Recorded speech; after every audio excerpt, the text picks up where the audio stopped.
So Hebrews, Jews, and Israelites, they're the same exact people. So let me break it down for you. Abraham, who's the father of the Jewish people, was called a Hebrew. His grandson Jacob was renamed Israel by God, and he had many children who became the people or children of Israel. In the Torah, which is the first 5 books of the Bible, God tells the Jewish people to follow his commandments, and there are 613 of them in total. These are known as mitzvahs, meaning instructions. For the Jewish people, these laws are life itself and the path to connect to God, rather than just some good recommendations. Now let's talk about Shabbat, or the Sabbath. It is something that Jews view as a gift to humanity, not just a gift to the Jewish people. Right after the Exodus out of ancient Egypt, God said to take a day off from work. This happens weekly, and it stems from the belief that God created the world in 6 days and rested on the 7th day.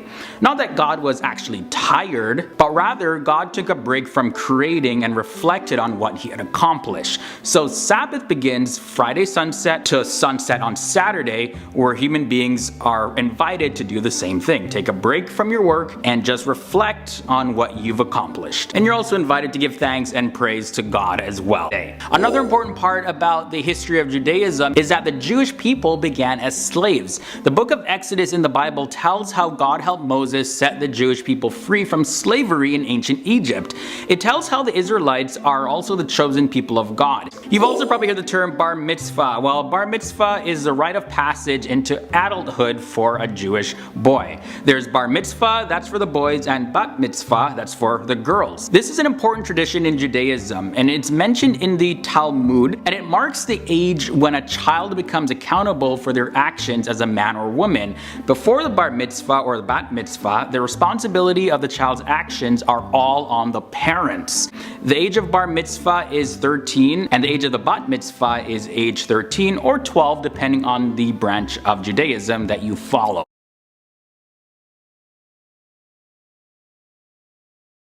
How much do you know about Islam? First of all, Islam is a religion, like Christianity or Judaism. A person who practices the Islamic faith is a Muslim. Muslims refer to God as Allah and base their faith on the teachings of its holy book, the Quran. They believe God created 2 types of guidance for humanity: internal guidance in the form of intellect, and external guidance from prophets, the most notable being the Prophet Muhammad. Like other religions, there are denominations of Islam. Most familiar are Sunni and Shiite. And the way Muslims practice Islam can vary. Not all Muslims practice Sharia law, for example. Muslims pray 5 times a day, either at home or at a mosque, a practice called salat, to help focus their minds. And they recite those prayers in the Arabic language. Some Muslim women choose to wear a traditional headscarf called a hijab.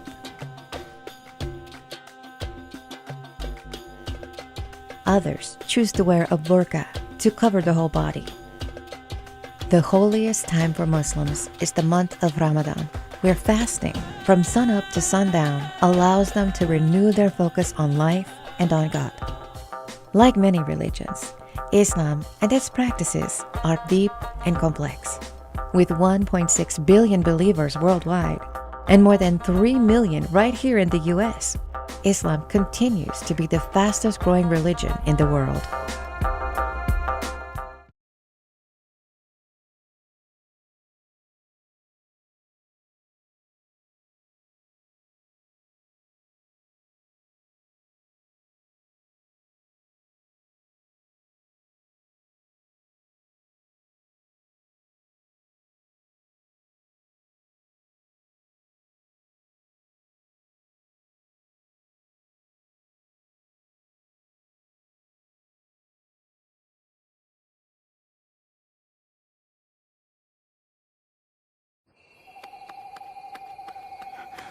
Master!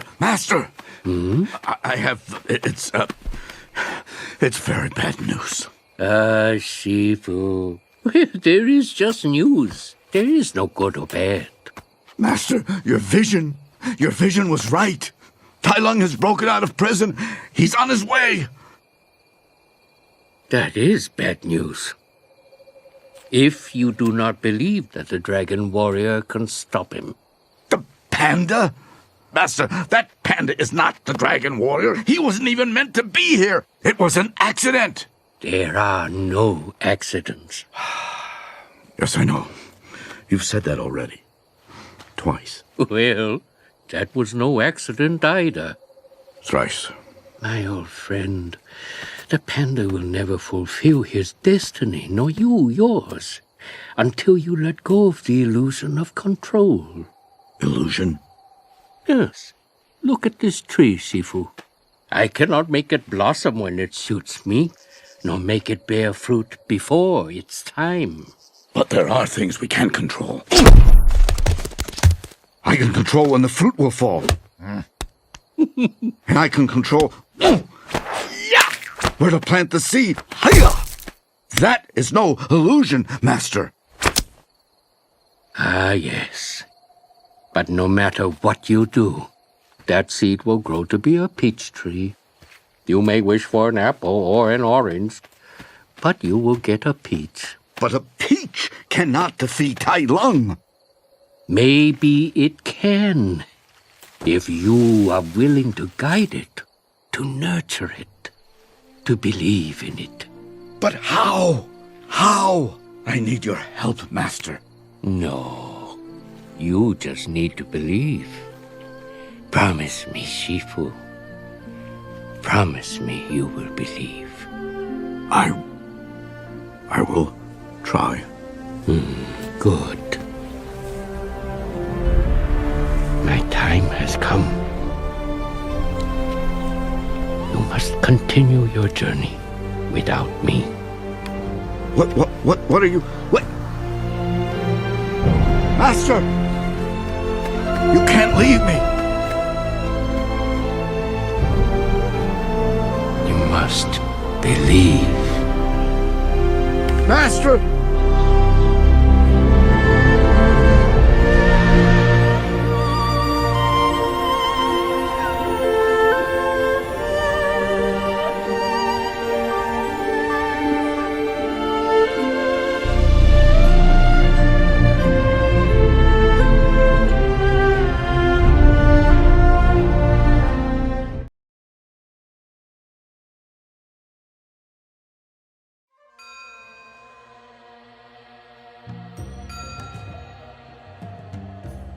Buddhism is different than the other major world religious traditions because it is not oriented around God, but oriented around man. And what Buddha taught is that we create our own suffering, and the path out of suffering lies with us. We can alleviate suffering by changing our perception of ourselves and our world.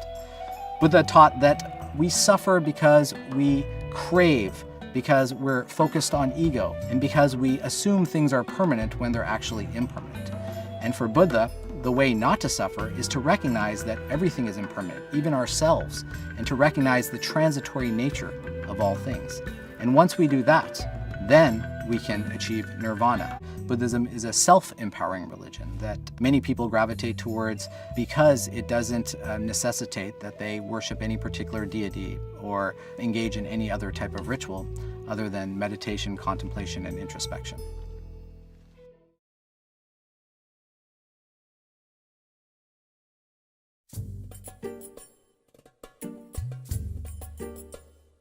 Hinduism is the ancient religion of India. It's the third largest religion in the world with over 1 billion followers. Most Hindus would believe that we all have a soul, and that soul is a reflection of God. So that individual soul that we all possess means that our natures are inherently divine, that we can know God by going inside of ourselves. For Hindus, the soul is reincarnated over many lifetimes, and the goal of Hindu life is to achieve liberation from the cycle of rebirth, liberation from the cycle of suffering. For Hindus, it's not just that humans have a soul, but all sentient beings have a soul, including animals. So in India, one will see the multiplicity of depictions of the divine. You will see the divine represented in animal form, for example. One way to think about this notion of our souls being inherently divine is through the Hindu greeting of Namaste, which is a traditional greeting in India. And it literally means the divinity within me acknowledges and salutes the divinity within you. So In the most ancient Hindu text, the Rig Veda, there is a verse that says, God is one, but the wise call God by many names. Or truth is one, but the wise call truth by many names. So built right into the heart of the tradition is this notion of pluralism. There is no way to convert to Hinduism. It's different strokes for different folks.